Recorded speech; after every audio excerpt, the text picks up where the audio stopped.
Hello and welcome to पढ़ रहे IIT jam. आप सभी बच्चों का पढ़ रहे आईआईटी जैम पे स्वागत किया जाता है। तो भाई जल्दी से कर लीजिए क्लास को ज्वाइन, डिस्कस करेंगे हमारा next part. And good afternoon to all of you. तो भाई कैसी चल रही है आप सभी की तैयारी, और आयोनिक इक्विलिब्रियम समझ में आ रहा है या नहीं आ रहा? भाई बताओ क्या हाल चाल है सभी के। तो अगेन वेलकम टू पढ़ रहे आईआईटी जैम ऐप पे आपका स्वागत है एंड आप सभी को मेरी तरफ से गुड आफ्टरनून। तो हमारा जो टॉपिक चल रहा है वो है आयोनिक इक्विलिब्रियम। आपको बहुत अच्छे से समझ में आ रहा होगा, बिल्कुल बेसिक से लेकर एडवांस तक हम आयोनिक इक्विलिब्रियम पढ़ने जा रहे हैं। हेलो सूर्या, हेलो छोटू, हेलो मृदुल, वेलकम सभी का। सारे बच्चे भाई रेगुलर आया करो क्लासेस में, ठीक है। तो आयोनिक इक्विलिब्रियम की ये हमारी क्लास नंबर 6 है, छठी क्लास है ये, सॉरी 7वीं क्लास है। 6 क्लासेस ऑलरेडी हो चुकी हैं। तो क्या क्या डिस्कस कर चुके हैं एक बार देख लेते हैं भाई, ठीक है। तो मेनली जो हम लास्ट के कुछ लेक्चर्स में हम सर समझ में आ रहा है, ओके वेरी गुड, ठीक है, फिर सही है, ठीक है ना। सभी को समझ में आना चाहिए और सारे क्वेश्चन भी आपके सोल्व होने चाहिए और हो जाएंगे अगर आप अच्छे से क्लासेस को फॉलो करते हैं, असाइनमेंट को लगाते हैं, प्रीवियस ईयर को देखते हैं, फिर कुछ बचता ही नहीं है। मुझे तो नहीं लगता कि फिर कुछ बचेगा आपका, ठीक है ना। तो चलिए भाई आयोनिक इक्विलिब्रियम 7 आज एक नया टॉपिक स्टार्ट करेंगे। तो लास्ट जो क्लासेस जो चल रही थी हमारी, वहां पे हमने क्या डिस्कस किया था भाई? वहां में हमने डिस्कस किया था pH of different type of solution, ठीक है ना। PH of different type of solution. तो हमने एसिडिक के भी 6 केस पढ़े थे, है ना, याद है ना सभी को। एसिडिक के भी 6 केस पढ़े थे भाई, वीक स्ट्रॉन्ग एसिड हो, फिर मिक्सचर ऑफ स्ट्रॉन्ग एसिड हो, फिर वीक एसिड और स्ट्रॉन्ग एसिड हो, है ना। ऐसे ऐसे करके 6 केस पढ़े थे। 6 केस एसिडिक के पढ़े थे एंड 6 ही केस हमने बेसिक के भी पढ़े थे। तो ये हम पढ़ चुके हैं लास्ट क्लास में। आज का जो हमारा टॉपिक है वो है सोल्ट हाइड्रोलिसिस, ठीक है। तो देखिए वैसे अगर मैं आपको बताऊं कि आईआईटी जैम में आयोनिक इक्विलिब्रियम से कहां से सबसे ज्यादा क्वेश्चन आए हैं, ठीक है। अगर मैं अभी जस्ट आपकी क्लास लेने से पहले प्रीवियस ईयर का एनालिसिस कर रहा था, सारे प्रीवियस ईयर क्वेश्चन देख रहा था, तो सबसे ज्यादा जो क्वेश्चन आपके एग्जाम में पूछे गए हैं, आईआईटी जैम की बात कर रहा हूं मैं, आयोनिक इक्विलिब्रियम चैप्टर से, वो दो टॉपिक से पूछे गए भाई। एक तो बफर सॉल्यूशन से, इस बार जैम 2021 में भी जो क्वेश्चन आया वो बफर सॉल्यूशन से। एंड जब मैं बच्चों को पढ़ा रहा था 21 वालों को, तो मैंने काफी फोकस किया था बफर सॉल्यूशन पे, पढ़ाया था उनको काफी डिटेल में, ठीक है। तो जो मैक्सिमम क्वेश्चन देखने को मिले, एक तो बफर सॉल्यूशन से भाई एंड एक सोल्यूबिलिटी प्रोडक्ट से, इनसे आपके मैक्सिमम क्वेश्चन आए हैं आईआईटी जैम की अगर बात करें प्रीवियस ईयर में, ठीक है। तो ये दो टॉपिक है, सोल्यूबिलिटी वाला एंड बफर सॉल्यूशन। अभी तक हमारे ये दोनों ही टॉपिक नहीं हुए हैं, लास्ट की 3 या 4 क्लासेस में ये दोनों टॉपिक आपके कवर होंगे, ठीक है। तो यहां से मैक्सिमम क्वेश्चन पूछे गए हैं, इसीलिए आप सोचोगे कि प्रीवियस ईयर अभी क्यों नहीं आ रहे हैं। हालांकि मैं गेट का पेपर भी एनालिसिस कर लूंगा जल्दी ही, तो आपको गेट के क्वेश्चन भी करवाएंगे और नेट के क्वेश्चन भी करवाएंगे, ठीक है। तो चलिए आज हम जो टॉपिक पढ़ेंगे वो है बेसिकली सोल्ट हाइड्रोलिसिस हम स्टार्ट करेंगे। तो सोल्ट हाइड्रोलिसिस नाम से ही पता लग रहा है कि आपके पास एक कोई सोल्ट रहा होगा एंड उसकी आपने हाइड्रोलिसिस करनी है, उसको पानी में डालना है और पानी में डालने के बाद वहां पे देखेंगे। तो सोल्ट हाइड्रोलिसिस से पहले हमें यहाँ पे थोड़ा सा कुछ और कंसेप्ट जानने पड़ेंगे भाई पहले, ठीक है। सोल्ट हाइड्रोलिसिस को पढ़ने से पहले एक बार हमारा जो एक और टॉपिक वो डिस्कस कर लेते हैं भाई। तो सोल्ट हाइड्रोलिसिस हम पढ़ेंगे बिल्कुल आज की क्लास में, लेकिन उससे पहले हमारा एक टॉपिक है, उस टॉपिक को पहले कवर करेंगे एंड उसके बाद हमारा सोल्ट हाइड्रोलिसिस हम स्टार्ट करेंगे। तो वो है बेसिकली आपका pH calculation of a solution containing acid and base, ठीक है। pH calculation of solution having acid and base, है ना। आपको pH की कैलकुलेशन करनी है जिसके अंदर एसिड बोले तो H पॉजिटिव एंड बेस बोले तो आपका ये वाला टॉपिक तो हम पढ़ चुके हैं, ठीक है ना। अब देखो अगर हम यहां पे बात करें कि अगर अब आपके पास एक एसिड है कोई, ठीक है, उसके बाद आपने इसकी रिएक्शन बेस के साथ करवाई, जब भी आप किसी एसिड की रिएक्शन बेस के साथ करवाते हैं तो वहां से आपका क्या मिलता है भाई, आपको एक तो सोल्ट मिलता है और साथ में वहां पे वाटर बाहर निकलता है। इस टाइप की जो रिएक्शन होती है उन्हें न्यूट्रलाइजेशन रिएक्शन बोला जाता है भाई। इस टाइप की जो रिएक्शन होती है उन्हें न्यूट्रलाइजेशन रिएक्शन बोला जाता है। अब देखिए यहां पे जो ये एसिड गिवन है ना, इसके मिलीमोल गिवन है। फॉर एग्जांपल एसिड के लिए a मिलीमोल गिवन है एंड बेस के लिए स्मॉल b मिलीमोल। मिलीमोल है ये, ठीक है। मिलीमोल का मतलब यहां पे वॉल्यूम ml में रही होगी, ठीक है। तो यहां पे अगर आप लिखना चाहो तो बिल्कुल लिख सकते हो कि यहां पे स्मॉल a का मतलब है this is millimoles for acid, millimoles of acid, millimoles of acid, and B का मतलब होता है मिलीमोल्स ऑफ बेस, ठीक है। अगर हम बात करें कि ये किसके इक्वल होता है भाई, क्योंकि कई बार आपको डायरेक्ट मिलीमोल्स गिवन नहीं होंगे, तो मोल्स कैसे निकालते हैं भाई, कंसंट्रेशन की मल्टीप्लाई कर देते हैं वॉल्यूम से। कंसंट्रेशन की मल्टीप्लाई कर देते हैं वॉल्यूम से तो हमारे पास मिलीमोल्स आ जाते हैं। तो इसी प्रकार यहां पे भी अगर बात करें, आप m1 की मल्टीप्लाई कर देते हैं v1 के साथ, एंड यहां पे मान लो इसकी बेस की भी कोई ना कोई कंसंट्रेशन गिवन होगी और इसकी भी कोई ना कोई वॉल्यूम गिवन होगी, तो ये रहा, ठीक है। अगर यहां पे देखिए ये सोल्ट भी बनता है भाई, सोल्ट बनेगा यहां पे।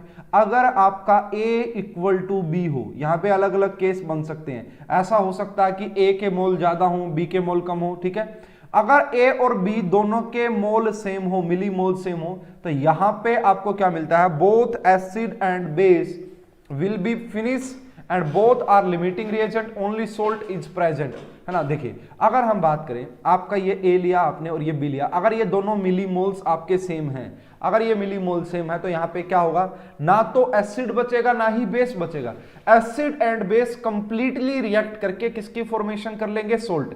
इसका मतलब ये है इसके अंदर आपको सिर्फ सोल्ट मिलेगा एंड उस सोल्ट का वाटर। अब सोल्ट प्लस वाटर करोगे फिर हाइड्रोलिसिस होगा, सोल्ट प्लस वाटर करोगे तो आपका हाइड्रोलिसिस हो जाएगा। तो देखिए यहां पे लिख सकते हो आप, अगर ये दोनों मिलीमोल सेम हो जाएंगे तो both acid and base will be disappear in the solution, both acid and base will be disappear हो जाएंगे, वो कंप्लीटली रिएक्ट कर जाएंगे, विल बी डिसअपियर, है ना। एंड इसका मतलब हम ये कह सकते हैं and both are limiting reagent. अब ये लिमिटिंग रिएजेंट क्या होता है भाई, है ना, जो लिमिट में प्रेजेंट हो, जो रिएक्शन में कंप्लीटली कंज्यूम हो जाए। मोल कंसेप्ट की टर्म है लिमिटिंग रिएजेंट, वहां पे मोल कंसेप्ट में आपको पढ़ाते हैं, जो रिएक्शन में कंप्लीटली कंज्यूम हो जाए वही हमारा लिमिटिंग रिएजेंट होता है। Both acid and base will be disappear and both are limiting reagent, only salt is present in the solution. ध्यान से देखिएगा, ओनली सोल्ट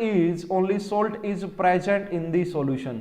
अब यहां पे आपको सिर्फ क्या मिलने वाला है, सोल्ट। और अब इस सोल्ट का क्या होगा, हाइड्रोलिसिस, और इसी को डिटेल में पढ़ेंगे हम हमारे सोल्ट हाइड्रोलिसिस के टॉपिक में। उसके लिए हमें थोड़ा सा यहाँ पे इंतजार करना पड़ेगा भाई, ठीक है। पहले इसके ऊपर थोड़े से एक दो कंसेप्ट देखेंगे, इस टाइप के क्वेश्चन देखेंगे, न्यूट्रलाइजेशन रिएक्शन के ऊपर देखेंगे। तो यहाँ पे पहला केस क्या था कि जब ये दोनों मिलीमोल सेम हो जाए, ठीक है ना, ये केस था। अब दूसरी बात अगर हम यहाँ पे करें कि फॉर एग्जाम्पल अगर आपके पास यहाँ पे ए बोले तो millimoles of acid is greater than B, अगर ए के मिलीमोल्स ज्यादा आ जाए तो क्या होगा, तो देखिए यानी कि एसिड ज्यादा प्रेजेंट और बेस कंप्लीटली कंज्यूम हो चुका है। इसका मतलब यहां पे कहेंगे only base will be completely consume. अब आपका यहां पे बेस आपको दिखने वाला नहीं है, एसिड और बेस की रिएक्शन हो गई होगी और बेस जितना रहा होगा, बेस के जितने मिलीमोल्स रहे होंगे उतने ही एसिड के मिलीमोल्स रिएक्ट करके और सोल्ट की फॉर्मेशन कर लेंगे। अब इसका मतलब यह है कि ऐसे केस में जो बेस होता है आपका वो किसके तौर पे काम करता है, वो LR होता है, वो आपका बेस यहां पे लिमिटिंग रिएजेंट होता है, बेस यहां पे आपका लिमिटिंग रिएजेंट होता है, ठीक है। आ रही है बात समझ में। अब देखिएगा अगर हम बात करें यहां पे कि आपके पास यहां पे क्या ये एक एसिड था भाई, कोई एक एसिड, इसकी रिएक्शन आपने करवा दी है किसी बेस के साथ और इससे आपको क्या मिलता है, इससे आपको मिलता है, देखिए इसी को हम एसिडिक बफर भी बोलते हैं। अभी मैं थोड़ी सी देर पहले आपको बता रहा था कि जो मैक्सिमम क्वेश्चन आते हैं ना वो किससे आते हैं, अगर सॉरी ये बेस नहीं आएगा यहाँ पे, एसिड बेस ने तो रिएक्शन कर ली है, ठीक है, एसिड बेस ने तो रिएक्शन कर ली है, तो यहां से आपको मिलेगा एसिड प्लस सोल्ट। कि अब बेस अगर कंप्लीटली निकल चुका है तो अब सॉल्यूशन के अंदर क्या क्या मिलेंगे। सॉल्यूशन के अंदर एक तो एसिड मिलेगा और एक आपको सोल्ट मिलेगा, एक एसिड मिलेगा और एक सोल्ट मिलेगा, ठीक है। और इसी टाइप के जो सॉल्यूशन होते हैं उन्हें हम एसिडिक बफर बोलते हैं। देख लो भाई बफर क्या होते हैं, थोड़ा सा आइडिया ले लो। अब नेक्स्ट क्लास में न्यूमेरिकल करेंगे बफर के बहुत अच्छे, लेकिन डिटेल में पढ़ाना है बफर को, अभी तो बस जस्ट हम आइडिया ले रहे हैं इसका। अगर आपके पास एक एसिड और बेस की आपने रिएक्शन करवाई और वहां पे एसिड के मिलीमोल्स ज्यादा हैं तो क्या करेंगे, बेस के जितने होंगे उतने रिएक्ट करके सोल्ट की फॉर्मेशन हो जाएगी। अब जो आपका सॉल्यूशन होगा वहां पे एक तो एसिड बचेगा और एक सोल्ट बचेगा। इस टाइप के जो सॉल्यूशन होते हैं उन्हें एसिडिक बफर बोलते हैं। समझ में आया क्या। अब देखिए ये जी क्या बना होगा, यहाँ पे जो एसिड बेसिकली वीक एसिड रहेगा भाई, इस बात का भी ध्यान में रखना। अब है ना स्टार्टिंग में अगर आपके पास इसके ए मोल थे, देखो अगर स्टार्टिंग में इसके पास ए मोल थे तो अब कितने बचेंगे भाई सॉल्यूशन में, ए माइनस बी बचेंगे। अब कितने, ए माइनस बी, क्यों, क्योंकि बी निकल चुके, बी रिएक्ट कर चुके हैं, ठीक है। ए माइनस बी बच जाएंगे क्योंकि ए में से जितने, देखो अब इसको दोबारा समझ लो कि क्या कंसेप्ट होता है। मान लो भाई आपका ये एसिड है HA, ठीक है, इसके 2 मिलीमोल्स की बने, और यहां पे अब आपका एक बेस है BOH, इसके 1 मिलीमोल्स की बने। अब क्या होगा, जब अब इसका 1 मिलीमोल इसके 1 मिलीमोल के साथ रिएक्ट करके क्या बनाएगा, यहां पे 1 मिलीमोल AB सोल्ट का बनाएगा। अब इसका कितना बच गया, अगर स्टार्टिंग में इसके पास 2 थे तो उसमें से 1 डिसोसिएट हो चुका है, उसमें से 1 निकल चुका है। अरे यही तो कहेंगे ना, कमेंट कर देना भाई स्टूडेंट्स अगर समझ में ना आए तो, ठीक है। मैं मानता हूं कि ये थोड़ा सा आपको हो सकता है कि समझ में कम आए, लेकिन कमेंट करोगे, कहोगे स्पीड स्लो है फास्ट है, जो भी है वो आप बताएंगे, फीडबैक देंगे कि सर स्लो पढ़ा दो फास्ट पढ़ा दो, जैसा भी है, ठीक है। अब यही मैंने यहाँ पे लिखा है कि A माइनस बी, ये तो मिलीमोल्स हैं। अगर अब यहाँ पे एक बात और ध्यान में देनी है कि वॉल्यूम भी यहाँ पे क्या हो जाएगी, इंक्रीज। जो पहले देखो एसिड की फॉर एग्जांपल यहाँ पे अगर वॉल्यूम V1 थी एंड इसकी वॉल्यूम जो थी वो V2 रही होगी, अब यानी कि यहाँ पे वॉल्यूम भी क्या हो जाएगी, आपका V1 प्लस V2 हो जाएगी, V1 प्लस V2। ये कंसंट्रेशन, मिलीमोल्स को डिवाइड कर दिया वॉल्यूम से, ये कंसंट्रेशन आ गई। अब यहाँ पे देखो B सोल्ट की क्या रही होगी, अरे सोल्ट B बनेगा ना, B मोल्स बने हैं B, और इसकी भी वॉल्यूम क्या हो जाएगी, V1 प्लस V2। अगर ये अभी भी समझ में नहीं आ, कोई बात नहीं, इंतजार करते रहो, सब कुछ समझ में आएगा, ये मेरा वादा आपसे, ठीक है। तीसरे की बात कर लेते हैं भाई। तीसरा यहाँ पे केस क्या हो सकता है, आपका ऐसा भी हो सकता है कि millimoles of B is greater then A। इसका मतलब ये क्या है, सर आपने मिलीमोल्स कंसेप्ट इलेक्ट्रोकेमिस्ट्री के मैथ्स में भी बोला था। हाँ बिल्कुल, इलेक्ट्रोकेमिस्ट्री में मैंने मिलीमोल समझाए थे एंड काफ़ी फिजिकल केमिस्ट्री में काफ़ी जगह हम समझाते हैं, ठीक है ना। सूर्या मैंने वहां पे बताए थे जहां पे कंडक्टोमेट्री टाइट्रेशन के टाइम पे, है ना, कि आप ऊपर से drop acid base titration, sorry acid base titration में मैंने आपको समझाया होगा। यहां पे भी पढ़ाया जाता है वैसा ही कंसेप्ट आपको, यहां पे भी थोड़ा सा टाइट्रेशन का आइडिया दे देंगे आपको, ठीक है ना, कोई बात नहीं। तो यहां पे क्या होगा, only acid will be completely consume. अब यहां पे अगर एसिड के मोल कम है तो लिमिटिंग रिएजेंट कौन है, एसिड है, तो only acid will be completely consume. यहां पे एसिड क्या हो जाएगा, आपका कंप्लीटली कंज्यूम हो जाएगा। इसका मतलब यहां पे एसिड जो रहेगा वो हमारा LR रहेगा, वो लिमिटिंग रिएजेंट रहेगा, ठीक है ना। ओके, अब देखिए यहां पे फिर आपको क्या क्या मिलेगा भाई। अब यहां पे आपको मिलेगा एक तो बेस मिलेगा जो बच गया होगा, एंड साथ में यहां पे सोल्ट की फॉर्मेशन हो गई होगी, एंड इस टाइप के सॉल्यूशन को नाम देते हैं हम बेसिक बफर। इस टाइप के सॉल्यूशन को हम नाम देते हैं आपका बेसिक बफर बोल देते हैं। क्या बोलते हैं भाई, बेसिक बफर, ठीक है। अब यहां पे आपको क्या क्या मिलेगा, अब देखिए इसकी कंसंट्रेशन क्या, ये B था, B में से A निकल गया और यहां पे क्या आ जाएगी, V1 प्लस V2। B था, B में से 1 निकल गया और यहां पे क्या आ जाएगी, वॉल्यूम ऐड हो जाती है V1 प्लस V2, और यहां पे आपको क्या मिलेगा, A मिलेगा, एंड ये भी क्या हो जाएगा आपका V1 प्लस V2। इसमें किसी को कोई प्रॉब्लम परेशानी है तो वो आप बता सकते हैं। और यहां पे जो ये बेस रहा होगा ये आपका वीक बेस बेसिकली रहा होगा, क्योंकि वीक बेस होना बड़ा जरूरी है। तो एक पॉइंट नोट बना के लिखना भाई, आप सभी बच्चों को एक पॉइंट आप नोट बना के लिखेंगे और वो काफी इंपॉर्टेंट भी है, तो तो वो नोट बेसिकली क्या कहलाता है यहाँ पे कि strong acid and strong base, ठीक है, strong acid and strong base will, है ना, will not form buffer solution, ठीक है। तो यहाँ पे आप लिख लीजिए जो आपके स्ट्रॉन्ग एसिड होते हैं, strong acid and strong base, strong acid and strong base will not be form buffer solution, will not be form buffer solution, will not be form buffer solution, वो आपका बफर सॉल्यूशन की formation नहीं करते हैं। कौन? Strong acid या फिर वो स्ट्रॉन्ग बेस, ठीक है। तो वहां पे आपको बफर नहीं मिलेगा, ये बात ध्यान में रखना। बफर आपको वीक के केस में ही मिलेगा, या तो वीक एसिड हो या वीक बेस हो। क्यों? अगर दोनों स्ट्रॉन्ग रहे ना, वो तो कंप्लीटली रिएक्ट करके सोल्ट की फॉर्मेशन कर लेंगे, ठीक है। तो ये थोड़ा सा आप ध्यान में रखिएगा कि वो बफर की फॉर्मेशन नहीं करते हैं। Salt of strong acid and strong base will B not undergo hydrolysis. एक और काफी इंपॉर्टेंट पॉइंट है यहाँ पे, पहला जो पॉइंट आपको नोट करना था वो ये, एंड दूसरा जो पॉइंट आप यहाँ पे नोट कर सकते हो कि जो सोल्ट बनता है आपका, salt of strong acid and strong base, जो सोल्ट स्ट्रॉन्ग एसिड या स्ट्रॉन्ग बेस से बनते हैं, SASB का मतलब है strong acid and strong base will not undergo hydrolysis, will not undergo hydrolysis, undergoes hydrolysis, उनका हाइड्रोलिसिस भी नहीं होता है। क्यों नहीं होता है? इसका भी रीजन मैं आपको बताऊंगा थोड़ी सी देर में, इसका भी रीजन मैं आपको बताऊंगा थोड़ी सी देर में। समझ में आया? तो ये दो बातें आप ध्यान में रख लेना। ये बेसिक बफर क्या होता है, एसिडिक बफर क्या होता है, थोड़ा बहुत आइडिया लगा क्या? आइडिया लगना बड़ा जरूरी है भाई, तो आइडिया लगना चाहिए। चलो अब हम कुछ क्वेश्चंस देखते हैं, न्यूमेरिकल्स देखते हैं पहले, उससे पहले एक कंसेप्ट। अब हम देखते हैं भाई pH of a solution, strong acid and strong base. अभी तक जो हम पढ़ रहे थे वो स्ट्रॉन्ग एसिड के अलग से पढ़ रहे थे एंड बेस के अलग से पढ़ रहे थे, या फिर हम देख रहे थे कि वीक एसिड और स्ट्रॉन्ग। अब हम क्या बात करेंगे, देखिएगा ध्यान से कि पीएच, है ना, ये हमारा केस पढ़ा नहीं हमें अभी तक। PH calculation of a solution, pH calculation of a solution having strong acid and strong base। अगर आपके पास एक स्ट्रॉन्ग एसिड हो एंड एक स्ट्रॉन्ग बेस हो तो आप उसकी pH कैसे निकालते हैं, हमने अभी तक इसकी बात नहीं की थी। जो भी केस पढ़ाए हैं उनमें से इसका डिस्कशन अभी तक हमारा नहीं हुआ है, ठीक है। तो आओ भाई देखते हैं यहाँ पे।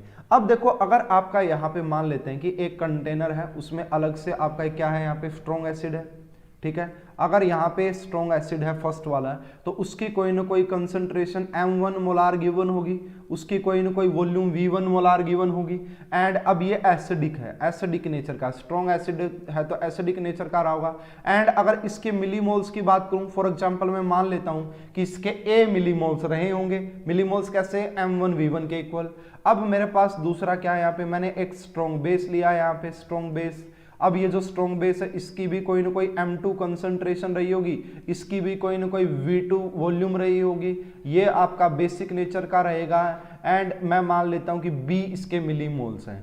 जब आप इन दोनों को मिलाओगे, है ना, जब आप एक स्ट्रॉन्ग एसिड और एक स्ट्रॉन्ग बेस को मिलाओगे, इन दोनों को आपने ऐड किया, अब यहाँ पे तीन कंडीशन बन सकती हैं। पहली जो कंडीशन, जो ये सॉल्यूशन आपका बनेगा, हो सकता है कि ये सॉल्यूशन आपका एसिडिक हो सकता है कि ये सॉल्यूशन आपका बेसिक हो, या हो सकता है कि ये सॉल्यूशन आपका क्या हो, न्यूट्रल हो। यहाँ पे ये जो देखो भाई, अगर हम बात करें मिलीमोल्स ऑफ H पॉजिटिव किसके इक्वल है, तो यहाँ पे लिखना चाहो तो लिख लो कि मिलीमोल्स ऑफ H पॉजिटिव के जो मिलीमोल्स हैं वो A के इक्वल है, and millimoles of OH negative किसके इक्वल है, वो आपका B के इक्वल है। ये बात भी आप ध्यान में रखिएगा। एंड यहाँ पे A किसके इक्वल हो जाएगा, M1 V1, एंड यहाँ पे ये किसके इक्वल हो जाएगा, M2 V2, क्योंकि मिलीमोल्स का मतलब ही ऐसा होता है। अब देखिए भाई, क्या तीन कंडीशन क्या आएंगे, हम किस केस की बात कर रहे हैं, जब आपने एक स्ट्रॉन्ग एसिड और स्ट्रॉन्ग बेस की रिएक्शन करवाई है, तो वहां पे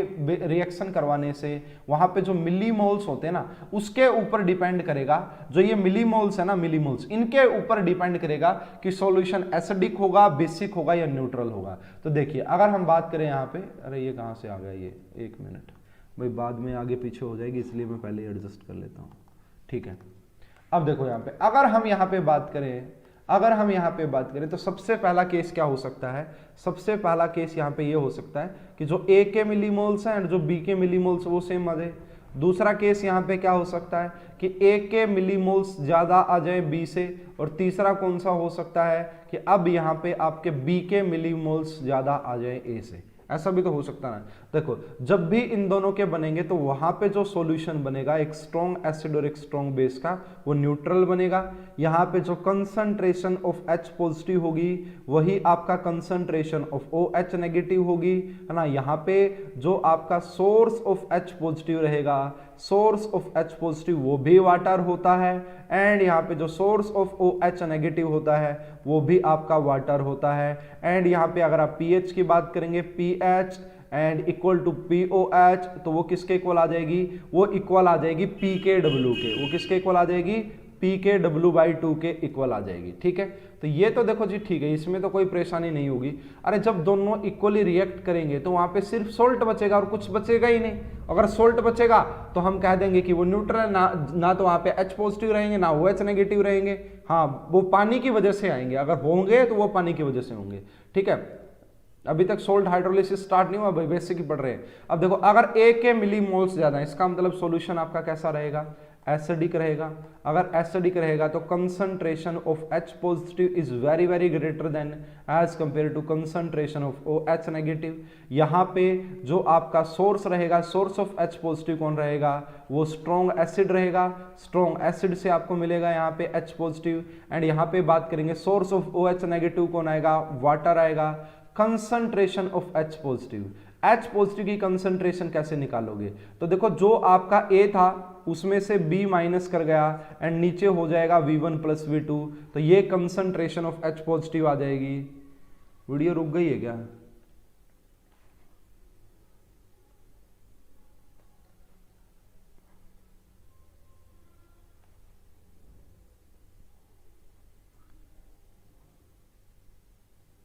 एक मिनट भाई, मेरे यहाँ थोड़ा सा इशू आ गया।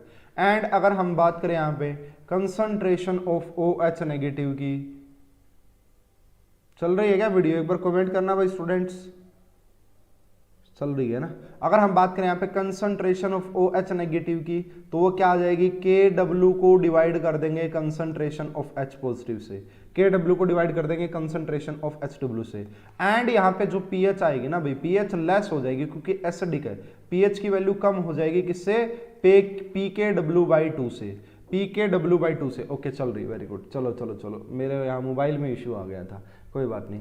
अब हम यहाँ पे बात कर लेते हैं, अगर बेस ज्यादा है तो वो सॉल्यूशन आपका बेसिक रहेगा, बेसिक रहेगा। एंड यहाँ पे OH नेगेटिव की जो कंसंट्रेशन आ जाएगी very very greater than as compare to H positive. यहाँ पे जो आपका सोर्स ऑफ H पॉजिटिव रहेगा वो वाटर की वजह से रहेगा, सोर्स ऑफ OH नेगेटिव जो रहेगा वो स्ट्रॉन्ग बेस की वजह से रहेगा, स्ट्रॉन्ग बेस, क्योंकि अब वहां पे आपका बेसिकली रहा, ठीक है ना। एंड यहाँ पे अगर आप कंसंट्रेशन ऑफ OH नेगेटिव की बात करोगे तो वो हो जाएगी आपका B-A डिवाइड कर दोगे V1 प्लस V2 से। एंड यहाँ पे जो आपका कंसंट्रेशन ऑफ H पॉजिटिव आ जाएगी वो किसके इक्वल आ जाएगी, KW को डिवाइड कर देंगे कंसंट्रेशन ऑफ H पॉजिटिव से।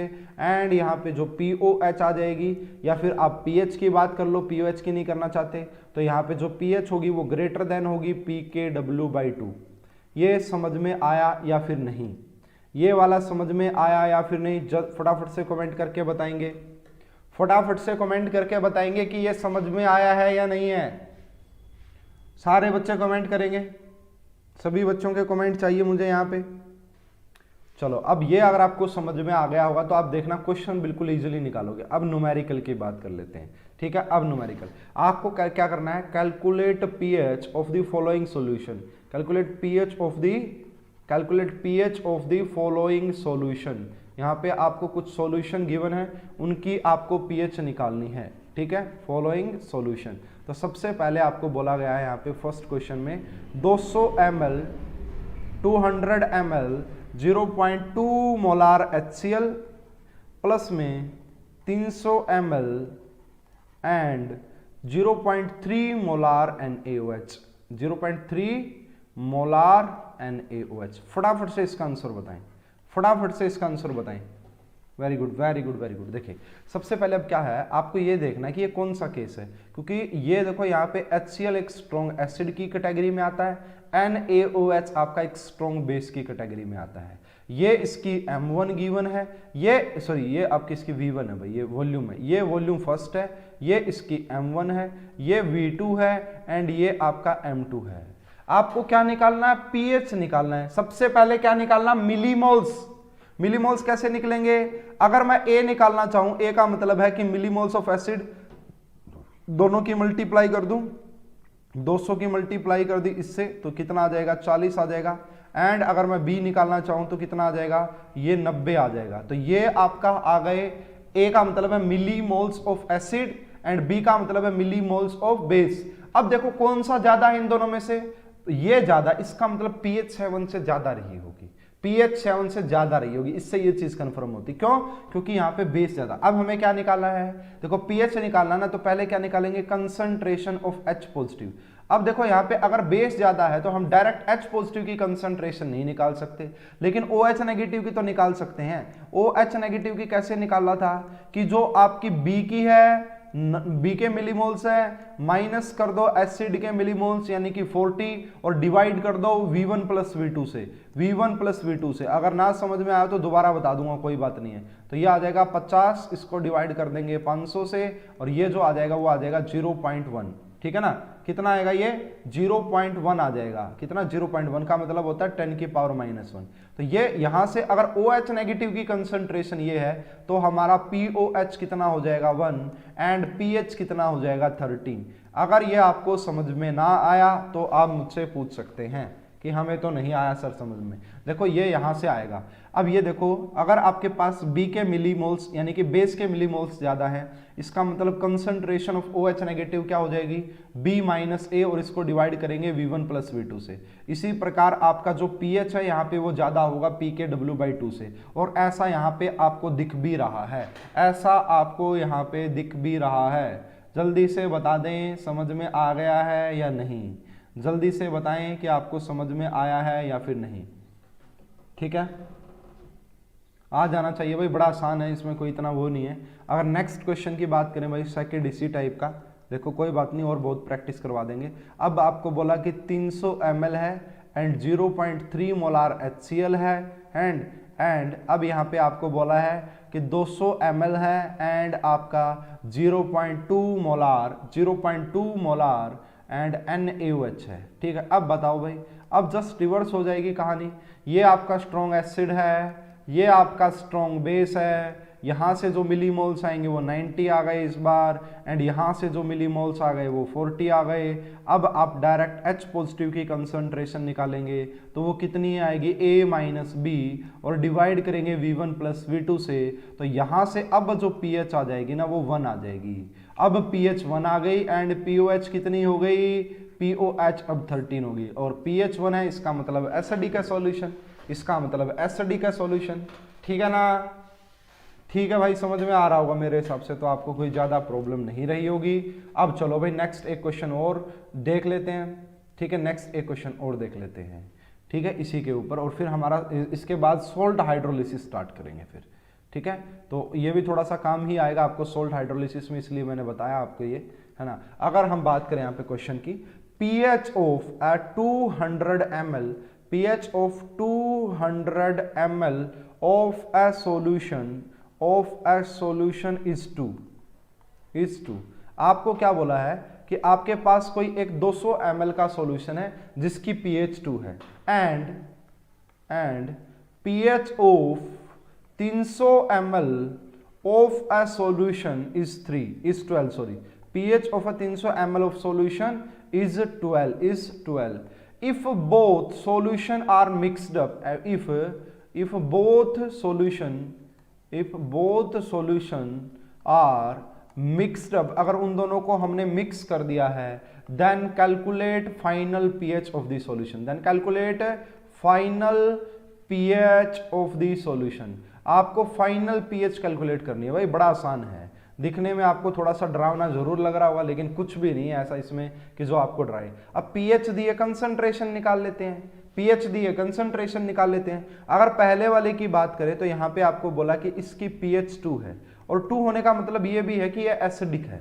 क्या ये आपका एसिडिक है, तो ये एक एसिड है बेसिकली, एंड पीएच 12 होने का मतलब बेसिक है। और अगर pH 2 है इसका मतलब स्ट्रॉन्ग एसिड है, अगर pH 12 है इसका मतलब स्ट्रॉन्ग बेस रहा होगा। तो pH 2 है तो यहाँ से कंसंट्रेशन ऑफ H पॉजिटिव कितनी आ जाएगी, 10 की पावर -2। कितनी आ जाएगी, 10 की पावर -2 आ जाएगी। ठीक है, अब यहाँ से अगर A निकाले मिलीमोल्स, कैसे निकलेंगे, 200 की मल्टीप्लाई कर देंगे 10 की पावर -2 से, तो कितने आ जाएंगे, 2 आ जाएंगे, 2 मिलीमोल्स आ गए। इसी प्रकार अगर सेकंड वाले कंडीशन की बात करें तो यहाँ पे इन्होंने कहा कि इसकी pH 12 है, अगर इसकी pH 12 है तो H पॉजिटिव की कंसंट्रेशन कितनी हो जाएगी, 10 की पावर -12 हो जाएगी।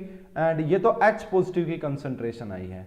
हमें यहाँ पे किसके चाहिए होगी, तो अगर OH नेगेटिव की बात करें तो वो कितनी हो जाएगी, अगर ये इतनी है तो यहाँ पे कंसंट्रेशन ऑफ OH नेगेटिव कितनी हो जाएगी, 10 की पावर -2। अगर आपको बेस के मिलीमोल्स निकालने हैं तो OH नेगेटिव की कंसंट्रेशन इनटू में उसकी वॉल्यूम कितनी है, 300। इसको देखोगे तो 3 मिलीमोल्स आ गए। तो किसके मिलीमोल्स ज्यादा हैं, बेस के। किसके ज्यादा है, बेस के। अब आपको फाइनल पीएच निकालनी है तो पहले मैं OH नेगेटिव की कंसंट्रेशन निकालूंगा, वो कितनी आएगी, B-2 एंड वॉल्यूम टोटल, तो टोटल वॉल्यूम 500 हो गई। इसका मतलब OH नेगेटिव की जो कंसंट्रेशन है वो आपका ये वाली आ गई। ठीक है, अब यहाँ से POH निकालेंगे तो POH आएगा 2.7 एंड बेसिकली जो pH आ जाएगी वो आएगी 11.3। कितनी आ जाएगी, अब इसमें कुछ नहीं है भाई, pH देके आपसे कंसंट्रेशन निकलवाई, फिर आपका यहाँ पे मिक्सिंग वाला कंसेप्ट लगवा दिया। तो इसमें भी कोई इतनी बड़ी बात नहीं थी कि आपको कोई चीज़ समझ में ना आई हो। बता दो भाई फिर भी किसी को कोई डाउट है तो, नहीं तो फिर आगे चलते हैं, नहीं तो फिर आगे चलेंगे। जल्दी से बताओ अगर ये समझ में आ गया तो। अब हम भाई हमारा जो टॉपिक है सोल्ट हाइड्रोलिसिस वो स्टार्ट करने जा रहे हैं। ठीक है, तो अब हम हमारा जो टॉपिक है सोल्ट हाइड्रोलिसिस उसको स्टार्ट कर देते हैं। तो सोल्ट हाइड्रोलिसिस में आपको यही पता लग रहा है कि एक सोल्ट होगा और उसको हाइड्रोलिसिस का मतलब उसको पानी में डाल देना है। ठीक है, तो सोल्ट हाइड्रोलिसिस इतना आसान नहीं होता जितना लगता है। समझते हैं इसको पूरा डिटेल में, पूरी कहानी इसकी। तो जो एक सोल्ट होता है ना वो किस किस से मिलके बना हुआ होता है। सोल्ट जो है वो एक सोल्ट के अंदर पहले आपको पॉजिटिव आयन दिखता है ना, और एक आपके पास सोल्ट के अंदर नेगेटिव आयन भी होता है। तो जो पॉजिटिव आयन होता है ना सोल्ट का, वो आपका आता है बेस से। वो कहां से आता है, जो पॉजिटिव आयन होता है सोल्ट का वो आपका बेस से आता है, एंड जो नेगेटिव आयन होता है सोल्ट का वो एसिड से आता है। फॉर अगर एग्जांपल के तौर पे मैं बताना चाहूँ, जैसे NaCl की बात कर लेते हैं। अगर आप बात करोगे NaCl में जो Na है वो कहाँ से आया होगा, फॉर एग्जाम्पल हो सकता है कि वो NaOH से आया हो, एंड ये जो Cl नेगेटिव है ये कहाँ से आया होगा, हो सकता है कि ये HCl से आया हो। तो NaOH हमारा बेस ही होता है एंड HCl हमारा एसिड ही होता है। HCl हमारा एसिड ही हो जाएगा। ठीक है, तो अब बात करते हैं भाई टाइप्स ऑफ सोल्ट की, सोल्ट किस टाइप के हो सकते हैं। एंड यहाँ पे भाई देखो कोऑर्डिनेशन में आपको अलग टाइप के सोल्ट पढ़ाए जाते हैं, जहां जैसा है ना, जैसा देश वैसा भेष, वही बात हो जाती है। अब यहाँ पे भाई हम हाइड्रोलिसिस पढ़ रहे हैं तो हम सोल्ट के ऐसी बात करेंगे कि वो सिंपल है, नॉर्मल है, जर्नल है, एसिडिक है, बेसिक है, कैसा है मतलब। ठीक है, तो हम बात करेंगे टाइप्स ऑफ सोल्ट की। तो सबसे पहले जो टाइप के सोल्ट है वो सिंपल सोल्ट कहलाते हैं भाई, ऐसे सिंपल सोल्ट। ठीक है, तो सिंपल हो गए भाई, इन्हीं को हम नॉर्मल सोल्ट भी बोल देते हैं, इन्हीं को हम जनरल सोल्ट भी बोल देते हैं। एक ही मतलब होता है इन सभी का। इनमें क्या होता है कि यहाँ पे आपको ना तो H पॉजिटिव रिप्लेसेबल जो रिप्लेस हो जाए, ना तो H पॉजिटिव मिलेंगे ना ही OH नेगेटिव मिलेंगे। तो इन सोल्ट का मतलब होता है, सिंपल सोल्ट की कहानी ये होती है, this salt are formed by the loss of all possible protons, अगर वो एसिडिक है एंड जो बेसिक है। तो यहाँ पे आपको ना कोई H पॉजिटिव मिलेगा ना कोई OH नेगेटिव मिलेगा, सिंपल सोल्ट ये कहलाते हैं। ठीक है, दीज सोल्ट देखो यहाँ पे लिख देते हैं, तो these salt are formed by, these salt are formed by, किस के कैसे बनते हैं भाई, these salt are formed by the loss of all possible proton and acidic hydrogen जिन्हें बोलते हैं। This salt are formed by the loss of all types of all possible, types ना लिखो, ऑल पॉसिबल प्रोटॉन्स, सारे जो possible protons होते हैं अगर उनका लॉस होके जो सोल्ट बनता है उसे हम क्या कहेंगे, हमारा सिंपल सोल्ट, नॉर्मल सोल्ट कहलाएंगे। ठीक है, अब दूसरी बात अगर यहीं पे करें, this salt does not contain any replaceable H positive and OH negative. ठीक है, तो ये भी आप लिखते हैं यहाँ पे कि this salt does not contain, इनके अंदर कोई ऐसे H पॉजिटिव या OH नेगेटिव नहीं होते जो रिप्लेसेबल हो। ठीक है, these salt does not contain only replaceable H positive and OH negative. तो इनके अंदर आपका OH नेगेटिव ये रिप्लेस नहीं कर सकते हैं आप। इसका मीनिंग क्या देखिए एग्जाम्पल के तौर पे, अब NaCl है, NaCl के पास ना तो कोई H पॉजिटिव ना ही कोई OH नेगेटिव। अब ये बना कैसे होगा, ये बना होगा NaOH से एंड प्लस में HCl से। तो जो NaOH के अंदर OH नेगेटिव था और जो HCl के अंदर H पॉजिटिव था, H पॉजिटिव और OH नेगेटिव कंप्लीटली रिएक्ट करके वाटर की फॉर्मेशन कर गए। यहाँ पे अब कुछ हाइड्रोजन बचा नहीं है। ठीक है, इसी प्रकार भाई सोडियम एसीटेट हो गया आपका, ये वाला भी जो आप देख पाएंगे यहाँ पे पॉजिटिव यहाँ पे नेगेटिव, इसके अंदर भी आपको कोई हाइड्रोजन नजर नहीं आ रहा है। इसी प्रकार अगर बात करें BaCl2 हो गया। अब देखो कुछ बच्चे इसमें थोड़ा सा कंफ्यूज हो सकते हैं, तो बिल्कुल बच के रहना ऐसा, NaH2PO2। अब कहेंगे सर यहाँ पे है तो हाइड्रोजन, नहीं भाई, अगर आपको पता हो ये आपके ऑक्सो एसिड्स होते हैं, फॉस्फोरस के ऑक्सो एसिड, तो यहाँ पे ये जो हाइड्रोजन है ना दोनों, ये आपका इस फॉस्फोरस के साथ जुड़े हुए होते हैं, ऑक्सीजन के साथ जुड़े हुए नहीं होते, इसलिए ये नॉन रिप्लेसेबल होते हैं, यहां से ये निकलते नहीं है। ठीक है, इसी प्रकार अगर आप Na2HPO लिख देते हैं भाई, PO का थ्राइस लिख देंगे, तो ये भी आपका रिप्लेसेबल वाले नहीं होते हैं। इसी प्रकार सोडियम फॉस्फेट जो होता है भाई, ये भी आपका जो है, ये सारे सिंपल सोल्ट की कैटेगरी में आते हैं। दूसरे सोल्ट कौन से हो सकते हैं भाई, है ना, दूसरे सोल्ट कौन से हो सकते हैं दूसरे टाइप के, तो वो आपके पास एसिडिक सोल्ट हो सकते हैं। कैसे, एसिडिक सोल्ट का मतलब है कि यहाँ पे आपको प्रोटॉन मिलेंगे जो कि रिप्लेस हो सकते हैं। ठीक है, यहाँ पे आपको proton contains replaceable H positive ion, इनके अंदर जो आपको मिलेंगे ये क्या करेंगे, कंटेन करके रखते हैं किसको, रिप्लेसेबल H पॉजिटिव आयन को। यहाँ पे जो H पॉजिटिव आयन होते हैं वो रिप्लेस किए जा सकते हैं, रिप्लेसेबल H पॉजिटिव आयन। तो जैसे देखो भाई सोडियम बाइकार्बोनेट, यहाँ पे ये जो हाइड्रोजन है ये रिप्लेसेबल वाला होता है। इसी प्रकार आप यहाँ पे बात कर सकते हैं सोडियम हाइड्रोजन सल्फाइड की, यहाँ पे भी आप इस H को कर सकते हैं, है ना। इसी प्रकार यहाँ पे भाई पोटेशियम वाला भी हो सकता है, तो वो भी आपका रिप्लेसेबल वाला होता है। ठीक है, तीसरे टाइप के जो सोल्ट आपको यहाँ पे मिल सकते हैं वो हो सकता है बेसिक सोल्ट रहे हो। ठीक है, वो कैसे सोल्ट हो सकते हैं, वो आपका बेसिक सोल्ट हो सकते हैं। बेसिक सोल्ट में आपको OH नेगेटिव दिखाई देंगे, contain replaceable OH negative ion, contain replaceable OH negative ion. इनके अंदर जो OH नेगेटिव होते हैं वो रिप्लेसेबल होते हैं, रिप्लेस किए जा सकते हैं। जैसे अगर बात करें यहाँ पे भाई Mg एंड यहाँ पे OH लगा हुआ है एंड ये क्लोरीन, इसी प्रकार एल्यूमिनियम OH एंड यहाँ पे सल्फेट लगा हुआ है, तो ये वाले रिप्लेसेबल होते हैं, रिप्लेस किए जा सकते हैं। और मिक्स्ड सोल्ट भी होते हैं भाई, salt which contain more than one cation and अनायन, ऐसे सोल्ट भी होते हैं भाई हमारे पास जहाँ पे एक से ज्यादा कटायन और अनायन प्रेजेंट होते हैं, तो वो भी एग्जाम्पल लिख ही लो भाई। तो हमारे पास यहाँ पे क्या होते हैं, मिक्स्ड सोल्ट भी हो जाते हैं। ठीक है, मिक्स्ड सोल्ट भी हो जाते हैं। तो salt which contain more than one cation and अनायन, more than one cation and अनायन, अगर आपका यहाँ पे एक से ज्यादा कटायन या अनायन मिले तो उन्हें हम मिक्स्ड सोल्ट कहते हैं, तो जैसे देखा जाए तो यहाँ पे H2SO4 की रिएक्शन अगर आप करवाएंगे NaOH के साथ, अगर इसकी रिएक्शन करवाएंगे KOH के साथ, तो यहाँ पे आ जाएगा आपका सोडियम पोटेशियम सल्फेट। तो यहाँ पे देखो सोडियम भी प्रेजेंट है, पोटेशियम भी। ठीक है, हालांकि हमारे यहाँ पॉइंट ऑफ व्यू से इतना ज़्यादा इंपॉर्टेंट नहीं होता है। ठीक है जी, अब है जी आपका फिलहाल, देखो पहले हमने सोल्ट पढ़ लिए हैं। ठीक है, पहले सोल्ट तो पढ़ना पड़ेगा ना, सोल्ट हाइड्रोलिसिस को समझने से पहले।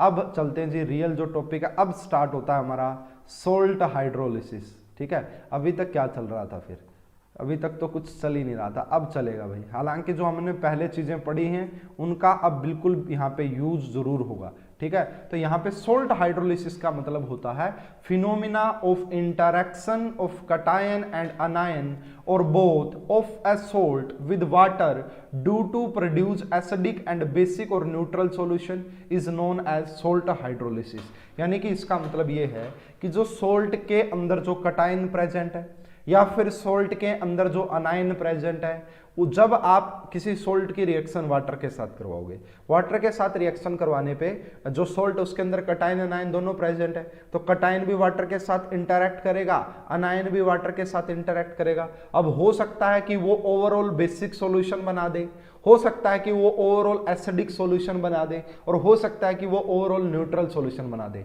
इसी फिनोमिना को स्टडी करना, इसी फिनोमिना को स्टडी करना हमारा सोल्ट हाइड्रोलिसिस होता है। इसी फिनोमिना को स्टडी करना हमारा सोल्ट हाइड्रोलिसिस होता है। तो अगर आप लिखना चाहें इस डेफिनेशन को तो बिल्कुल लिख सकते हैं कि फिनोमिना ऑफ इंटरैक्शन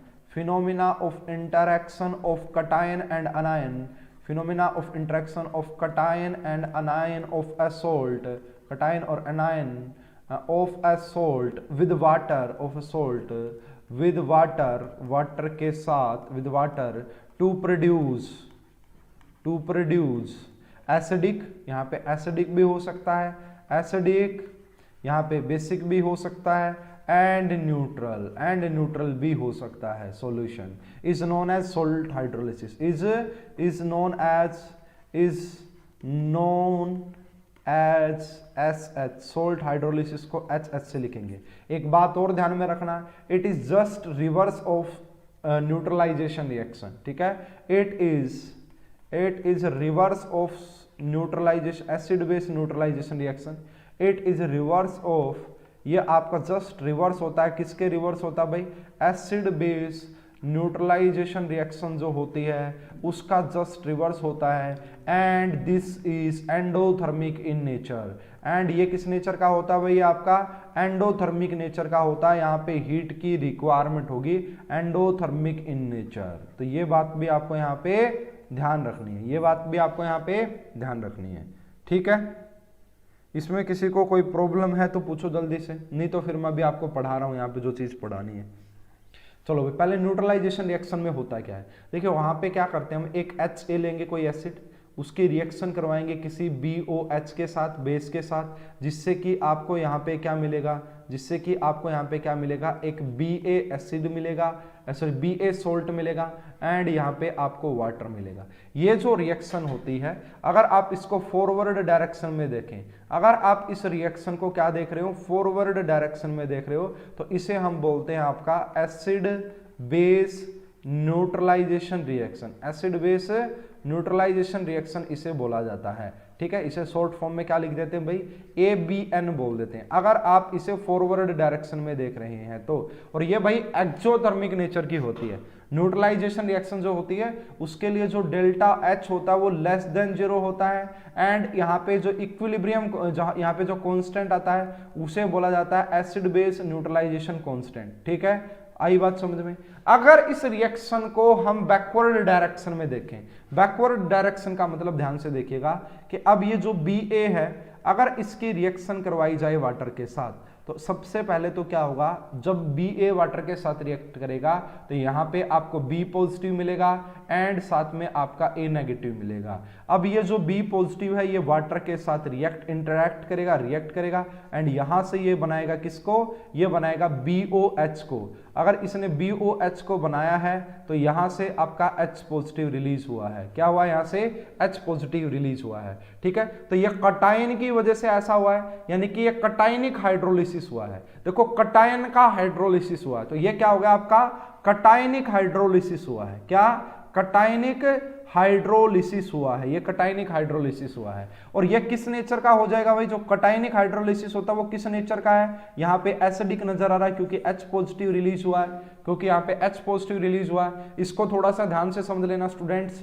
अगर दूसरी बात की जाए, यहाँ पे A नेगेटिव है, अगर इस A नेगेटिव की रिएक्शन वाटर के साथ यहाँ पे इंटरैक्ट करेगा तो ये क्या बनाएगा भाई, यहाँ से A नेगेटिव, तो ये AH बनाएगा एंड साथ में यहाँ से OH नेगेटिव रिलीज होगा। इसे हम कहेंगे हमारा अनायनिक हाइड्रोलिसिस, क्योंकि यहाँ पे अनायन का, इसे क्या कहेंगे, अनायनिक हाइड्रोलिसिस कहेंगे, अनायनिक हाइड्रोलिसिस। और ये आपका किसका हो जाएगा, ये बेसिक का हो जाएगा, बेसिक नेचर का।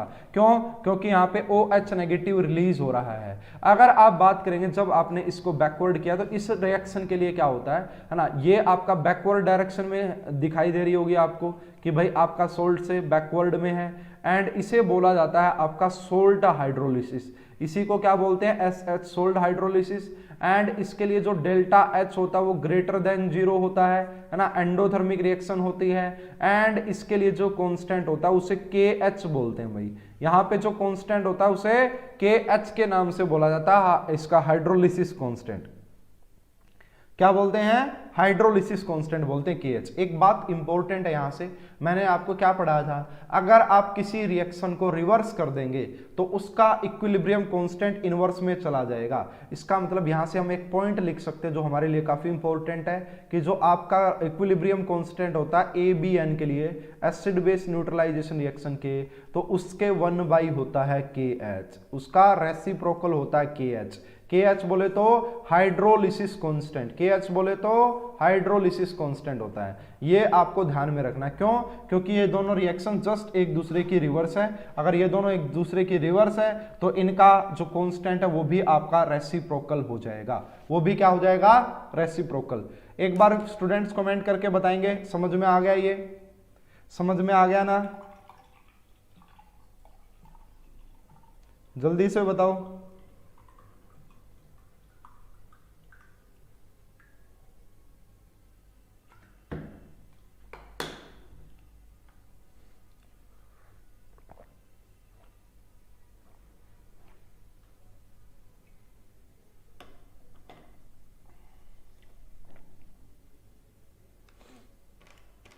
करो भाई जल्दी से कमेंट, फिर आगे टॉपिक स्टार्ट कर रहे हैं।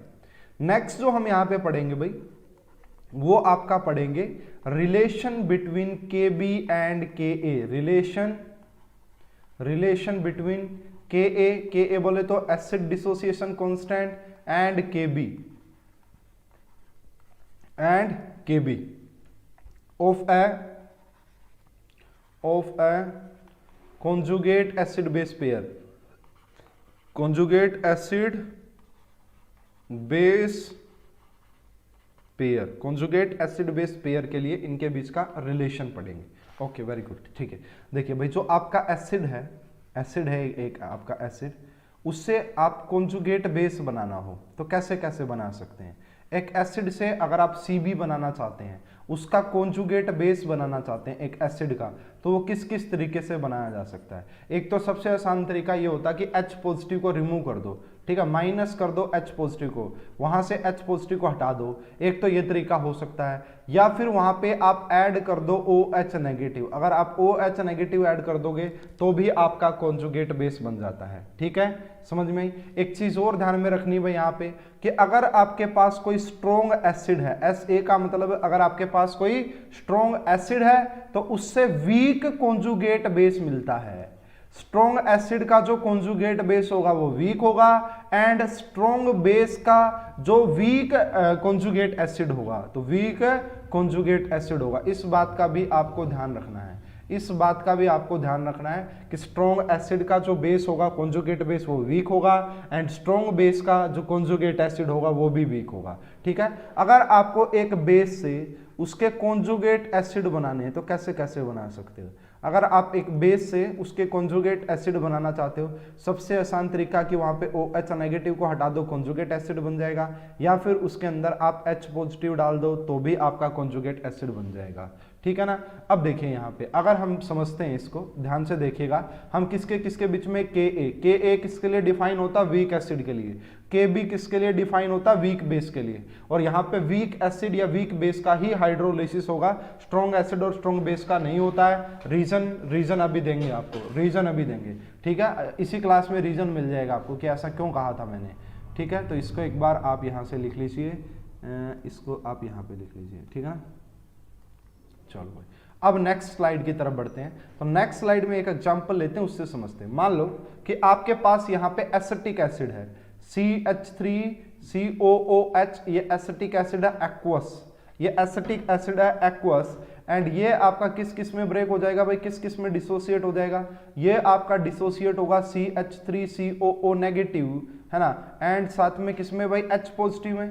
तो यहाँ पे आपका क्या डिफाइन रहेगा इसके लिए? Ka। क्या डिफाइन रहेगा भाई इसके लिए? Ka डिफाइन रहेगा। क्यों? क्योंकि ये आपका भाई एसिड है, तो इसके लिए तो ये डिफाइन रहेगा Ka। अगर मैं बात करूं, ये जो कॉन्जुगेट बेस आपको मिला है CH3COO नेगेटिव एक्वस, अगर इसकी रिएक्शन वाटर के साथ करवाई जाए तो अब आपको यहां से क्या मिलेगा भाई? अब यहाँ पे आपको क्या मिलेगा? यहाँ पे मिलेगा CH3COOH एंड साथ में क्या मिल जाएगा? प्लस में OH नेगेटिव मिल जाएगा। इसके लिए क्या डिफाइन होगा? इसके लिए Kb डिफाइन होगा। अगर इन दोनों की रिएक्शन करवाएं, इन दोनों को ऐड कर दें, अगर इन दोनों रिएक्शन को ऐड कर दे तो क्या मिलेगा?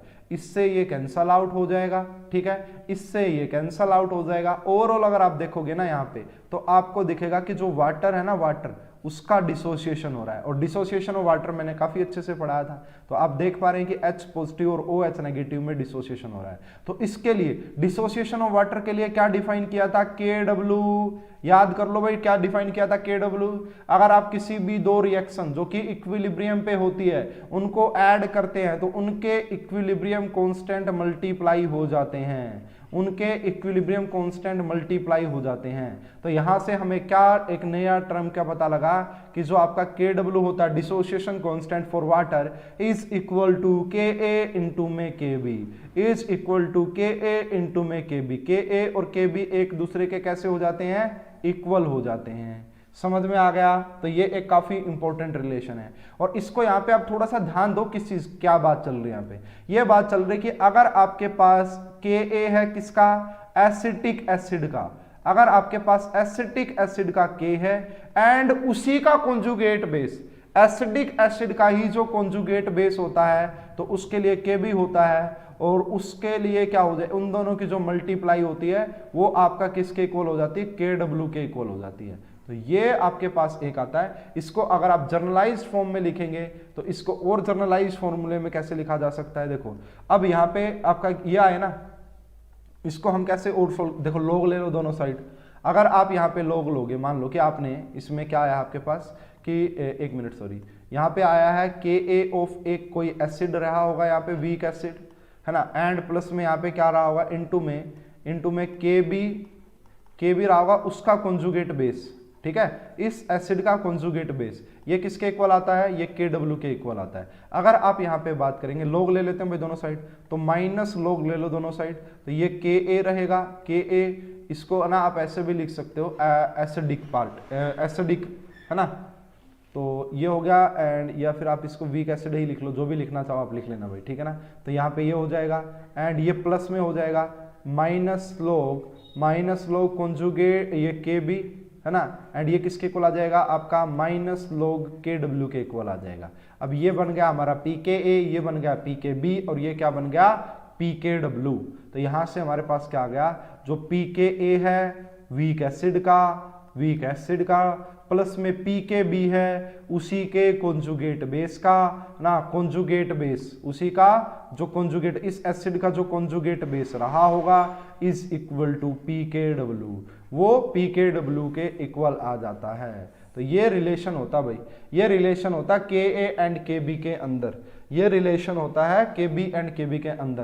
देखो, अगर आप इसमें थोड़ा सा और कंफ्यूज हो रहे हैं तो देखो, इसको आप ना बेसिकली ऐसा बोल रहे हो, ये आपका हो गया H पॉजिटिव एंड ये रहा, ठीक है ना, ये Pkw, ठीक है। इसमें अब ऐसे ही हम बेस के लिए भी पढ़ सकते हैं। एक वीक बेस का एग्जांपल ले लेते हैं। मान लो भाई सबसे पहले आपके पास अमोनियम हाइड्रोक्साइड है, ये किस किस में डिसोसिएट हो जाता है? ये डिसोसिएट हो जाता है आपका अमोनियम आयन में एंड साथ में OH नेगेटिव में। अब इसके लिए क्या डिफाइन होगा, Kb, अगर बेस है, वीक बेस है तो इसके लिए Kb डिफाइन होगा। अगर अब हम कर देते हैं कि अगर आप इस अमोनियम आयन की रिएक्शन करवा देते हैं, अमोनियम आयन एक्वस वाला, अगर आप इसकी रिएक्शन करवा देते हैं वाटर के साथ, तो अब आपको यहाँ पे क्या मिलेगा, एक तो अमोनियम हाइड्रोक्साइड ही मिलेगा एंड साथ में आपको H पॉजिटिव मिलेगा और इसके लिए डिफाइन होगा Ka, और इसी Ka को हम KH भी बोल सकते हैं, इसी Ka को हम KH भी बोल सकते हैं। क्यों? क्योंकि यहाँ पे देखो कटायन का हाइड्रोलिसिस हो रहा है, यहाँ पे कटायन का हाइड्रोलिसिस हो रहा है। अमोनियम हाइड्रोक्साइड एक सोल्ट होता है, ये किस में ब्रेक होगा, इसमें और इसमें, उसके कटायन और एनायन में। अब इसका कटायन अगर वाटर के साथ इंटरेक्ट कर रहा है तो इसे हम क्या लिख सकते हैं, KH लिख सकते हैं, क्योंकि ये सोल्ट हाइड्रोलिसिस हो रहा है। ये बात भी समझिएगा, अगर इन दोनों को ऐड कर दें, ये कैंसिल, ये कैंसिल, यानी कि सिंपल डिसोसिएशन ऑफ वाटर के इक्वल आ जाएगा। एंड डिसोसिएशन ऑफ वाटर का मतलब उसके लिए KW डिफाइन होगा। तो अब क्या लिख सकते हैं, यहां से भी लिख सकते हैं KA इंटू में KB, ठीक है। अब यहां पे ये देखिए कि KA किसका KA, इसका अमोनियम आयन का, ये कॉन्जुगेट एसिड है। अब ये कॉन्जुगेट एसिड है, प्लस में क्या, सॉरी मल्टीप्लाई में क्या हो जाएगा आपका, यहाँ पे मल्टीप्लाई में हो जाएगा KB, किसका KB, जो आपका बेस है अमोनियम हाइड्रोक्साइड, किसके इक्वल आ जाएगा, KW के इक्वल आ जाएगा। किसके इक्वल आ जाएगा भाई, KW के इक्वल आ जाएगा। तो मेरे हिसाब से इस बात इतने में आपको कोई प्रॉब्लम नहीं होनी चाहिए। अगर आप इन जर्नल लिखना चाहते हैं, ओवरऑल लिखना चाहते हैं, तो इन जर्नल देखिए कि क्या लिखेंगे बेसिकली आप। अगर आप यहाँ पे इन जर्नल लिखना चाहते हैं तो वो ये है कि अगर आपके पास कोई एक वीक एसिड है तो उसका Ka जो होगा इनटू में उसी वीक एसिड का जो कॉन्जुगेट बेस रहा होगा, उसी वीक एसिड का जो कॉन्जुगेट बेस, उसका जो Kb है, उन दोनों की जो मल्टीप्लाई वो KW के इक्वल होती है। एंड ऐसे ही हम लिख सकते हैं कि pKa ऑफ एसिड A है ना, प्लस में pKb of acid of that conjugate, pKb of conjugate base of that acid, यानी कि ये आपका कॉन्जुगेट बेस वो किसके इक्वल आ जाएगा, वो आ जाएगा pKw के, वो किसके इक्वल आ जाएगा, pKw के इक्वल आ जाएगा। ठीक है, ऐसे ही हम किसके लिए भी बोल सकते हैं, देखिए ऐसे ही हम किसके लिए भी बोल सकते हैं कि Ka of conjugate acid into में Kb ऑफ बेस, उसका वो जो बेस है वो भी हो जाएगा KW के इक्वल। एंड ऐसे ही हम क्या बोल सकते हैं कि pKa of conjugate acid and यहाँ पे बात करेंगे pKb of base is equal to pKw। तो ये हमारे पास एक जर्नलाइज्ड फॉर्म आ गई है। इसमें किसी को कोई डाउट है, परेशानी है तो पूछ सकता है भाई। जल्दी से बोलिए, फिर हम क्वेश्चन स्टार्ट कर रहे हैं। जल्दी से बोलो, फिर हम क्वेश्चन स्टार्ट कर रहे हैं। ठीक है, क्वेश्चन डिस्कस करते हैं। बोलो, समझ में आ रहा ना?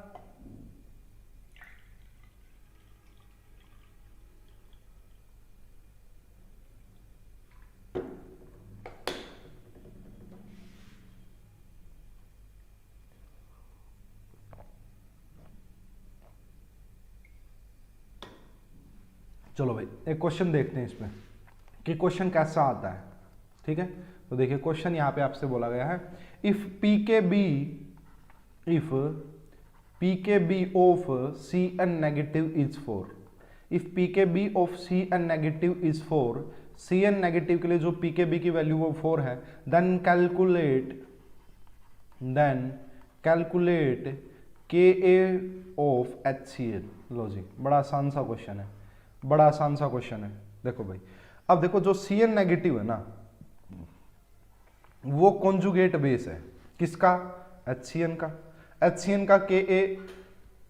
अब अगर आपको pKb गिवन है, देखो हमें एक बात तो ये पता है कि जो pKb ऑफ Cn नेगेटिव होगा प्लस में pKa जो होगा किसका, HCN का, वो किसके इक्वल होता है, वो pKw के इक्वल होता है। किसके, pKw। अब इसकी वैल्यू कितनी है, 4, इसकी वैल्यू हम निकाल लेते हैं, pKa ऑफ HCN ये निकालनी है। ठीक है, अब इसकी वैल्यू 14 होती है, यानी कि pKb की जो वैल्यू आ गई ना, सॉरी pKa ऑफ HCN किसके इक्वल आ गया है, 10 के इक्वल। अगर आपको Ka की वैल्यू चाहिए तो वो भी आप क्या कर सकते हैं, 10 की पावर -7, क्या कर सकते हैं, 10 की पावर -7, 10 की पावर -10, इस प्रकार से आप निकाल सकते हैं, इस प्रकार से आप निकाल सकते हैं। समझ में आ रहा है क्या स्टूडेंट्स? कमेंट तो करो भाई, कमेंट नहीं करोगे तो बात नहीं बनेगी, कमेंट करना पड़ेगा तभी जाके बात बनेगी। कमेंट करो जल्दी से। और यहीं से फिर एक इंपॉर्टेंट रिलेशन भी आपको लिखवाते हैं, देखना।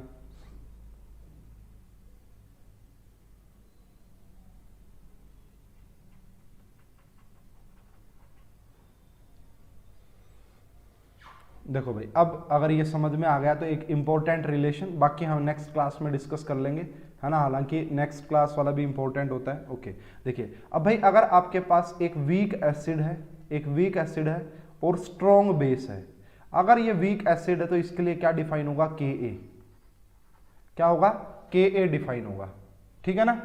अब मैं अगर यहां से के एच लिखना चाहूं, अब आपने कोई ऐसा सोल्ट लिया, भाई देखो ये सोल्ट की बात चल रही है, आपने कोई एक ऐसा सोल्ट लिया है जो कि वीक एसिड से एंड स्ट्रॉन्ग बेस से बना है, वीक एसिड और स्ट्रॉन्ग बेस है, इसका मतलब इसका जो के ए है, अब यहां पे अगर आप इसका हाइड्रोलिसिस करेंगे, ऐसे सोल्ट का अगर हाइड्रोलिसिस करेंगे वीक एसिड और स्ट्रॉन्ग बेस का, तो यहाँ पे जो के एच आ जाएगा, जिसे हम हाइड्रोलिसिस कांस्टेंट बोलेंगे, वो किसके इक्वल होता है, वो इक्वल होता है आपका यहाँ पे के डब्ल्यू, देखना के डब्ल्यू बाई में हम यहाँ पे लिखेंगे के ए ऑफ दैट एसिड, के ए ऑफ दैट एसिड, और इसी को हम इक्वल भी लिख सकते हैं K B of that conjugate base, इसी को हम इक्वल भी लिख सकते हैं उसके कॉन्जुगेट बेस के।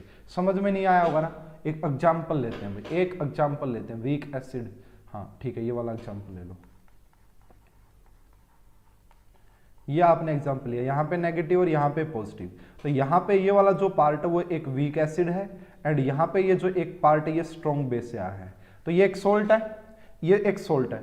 अगर आप इसका हाइड्रोलिसिस करते हैं, इसको पानी में डालते हैं, तो आपको यहाँ से क्या क्या मिलेगा, तो आप कहोगे सर हमें तो यहाँ पे एक तो एसिटिक एसिड मिलेगा एंड यहाँ पे एक NaOH मिलेगा, यही तो कहोगे ना, ठीक है। अब क्या होगा, इसमें ये जो अलग अलग पार्ट है ये दोनों इंटरैक्ट करेंगे इस वाटर के साथ, कौन कौन, यहाँ पे जो आपका CH3COO नेगेटिव है एक्वस, ये पानी के साथ रिएक्ट करेगा एंड ये क्या बनाएगा, यहाँ से, इसी को तो सोल्ट हाइड्रोलिसिस बोलते हैं, ये क्या बनाएगा CH3COOH, है ना, एंड साथ में यहाँ पे H पॉजिटिव। अब इसके लिए देखो दिस इज कॉन्जुगेट बेस, ये क्या है, ये कॉन्जुगेट बेस है किसका, एसिड का। अब इसके लिए क्या डिफाइन होगा, Kb, Kb मैं लिख दूं इसके लिए। अब दूसरा क्या है हमारा, यहाँ से Na पॉजिटिव है, दूसरा क्या है यहाँ से Na पॉजिटिव है। अब Na पॉजिटिव तो देखेंगे ही नहीं, Na पॉजिटिव से कोई लेना देना नहीं है क्योंकि स्ट्रॉन्ग बेस का पार्ट है वो।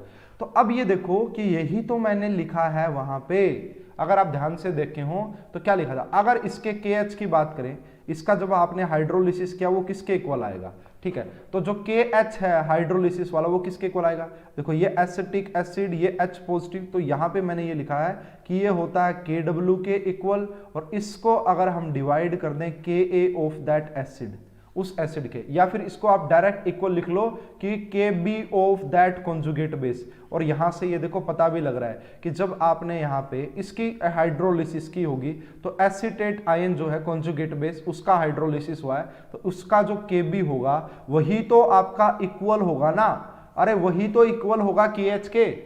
देखो इसका जो KB रहा होगा कॉन्जुगेट बेस का, वो KH के इक्वल होगा, क्यों, क्योंकि यहां से एक तो KB आ रहा है और इसी के लिए KH भी तो डिफाइन होगा ना, क्योंकि अब इसी का हाइड्रोलिसिस होगा, Na पॉजिटिव का नहीं होगा, Na पॉजिटिव का नहीं पढ़ेंगे हम, ठीक है। तो ये रहा। अब कहोगे सर ये कहां से लिख दिया आपने उठा के, अरे हमें ये अभी अभी जस्ट मैंने आपको पढ़ाया कि अगर कोई एसिड है तो उसका जो Ka होगा इनटू में उस एसिड का जो कॉन्जुगेट बेस है वो दोनों किसके इक्वल होते हैं, Kw के इक्वल होते हैं। तो यहां से लिखा मैंने ये उठा के, ठीक है ना, तो ये मैंने यहां से उठा के लिख दिया। इसमें किसी को कोई प्रॉब्लम है क्या भाई, अरे इसमें किसी को कोई प्रॉब्लम है क्या। और ये सॉल्यूशन कैसा होगा ये भी ध्यान देना, ये सॉल्यूशन कैसा होगा, यहां पे H पॉजिटिव रिलीज हुआ, देखो नहीं समझ में आ रहा, कोई बात नहीं, धीरे धीरे समझ में आ जाएगा।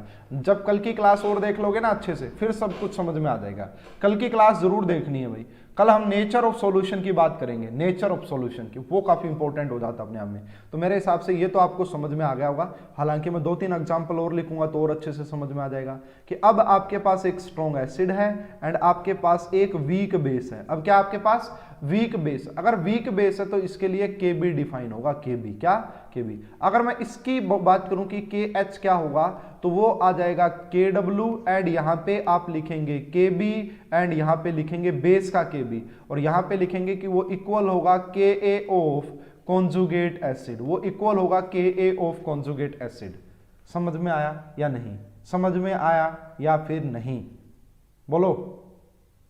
और तीसरा केस यहां पे क्या बन सकता है कि अगर आपके पास वीक एसिड हो एंड वीक बेस का सोल्ट हो, वीक एसिड और वीक बेस का सोल्ट हो, तो उसके लिए जो के एच हो जाएगा वो आपका हो जाएगा के डब्ल्यू ऊपर आ जाएगा एंड इसको डिवाइड कर देंगे के ए इंटू में के बी से, क्योंकि यहाँ पे दोनों हो सकते हैं, क्योंकि यहाँ पे कटाइन भी प्रेजेंट होता है, यहाँ पे मतलब कटाइन और अनायन दोनों का हाइड्रोलिसिस होता है।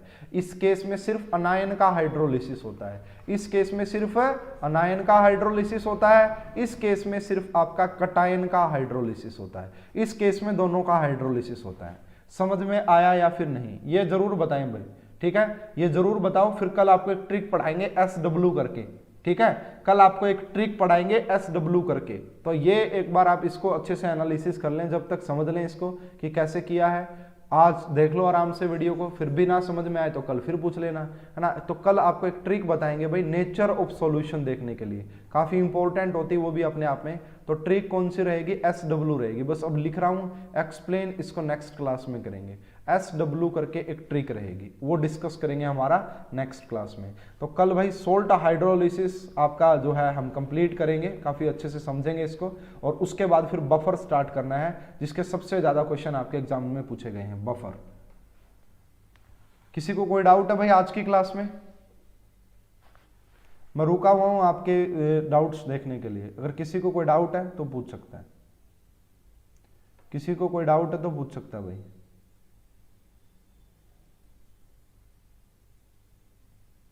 बता दो जब तक कोई डाउट है तो।